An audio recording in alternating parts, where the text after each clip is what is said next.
जो संपत्ति कर है, प्रॉपर्टी टैक्स है, हाउस टैक्स, प्रॉपर्टी टैक्स, संपत्ति का जो भी उसको कहें, वर्तमान वर्ष में हमने इसको एक 15% छूट के साथ और लागू किया हुआ था, जिसका हमने उसको शायद 31 अक्टूबर तक 15 नवंबर तक इस वर्ष का वो बढ़ा दिया था। ये तो पहले से जानकारी हो गई है। एक जानकारी आज मैं और जो आपके साथ साझा कर रहा हूं कि बहुत लोगों के पिछले एरियर्स पड़े हैं, और एरियर्स में भी जब से हमने प्रॉपर्टी आईडी बनानी शुरू की है, तो उस प्रॉपर्टी आईडी के बनने के बाद सारी चीजें रेगुलराइज हो रही हैं। तो लाखों प्रॉपर्टीज ऐसी हैं जिन्होंने कई वर्षों का भी एरियर अभी बाकी है, प्रॉपर्टी टैक्स नहीं दिया है। अब चूंकि वो सारा निकल करके आ रहा है, बहुत साल पहले का तो हमारे पास रिकॉर्ड भी नहीं है, कुछ सालों का ही रिकॉर्ड है। ऐसे सबके एरियर्स पहले तो इंटरेस्ट के साथ भी था, क्योंकि प्राय जितना एरियर है उतना ही इंटरेस्ट भी है।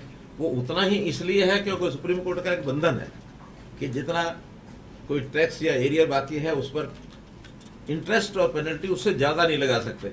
अगर उससे ज्यादा लगाने की छूट होती तो शायद उससे डबल ट्रिपल भी ये हो सकता था, लेकिन जितना एरियर है उतना उस पर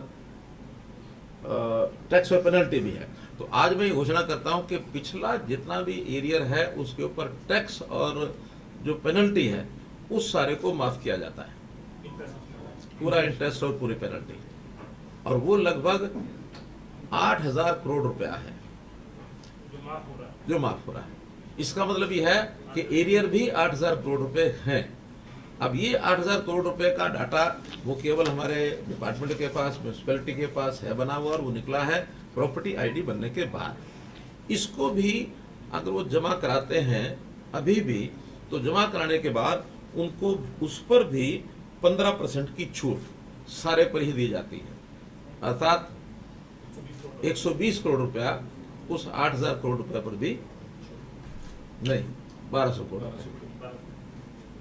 वही कहूँ कि क्या उनके मुंह में जीरा हो गया था।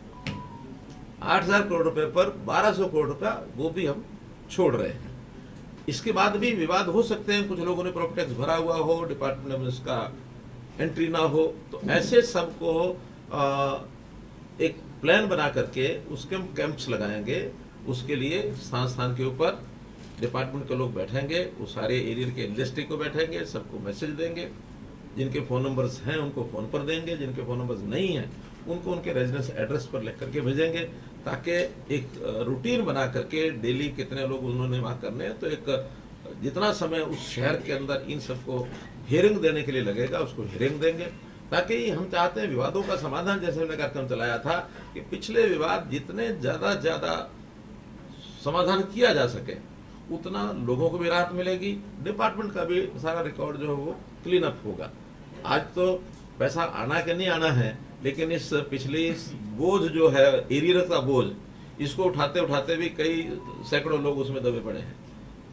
तो इसलिए कम से कम वो राहत मिलेगी, और हम चाहते हैं कि जनता को राहत दे करके हम ज्यादा समाधान की ओर आगे बढ़ें। एक ये योजना आपके सामने मैंने रखनी थी।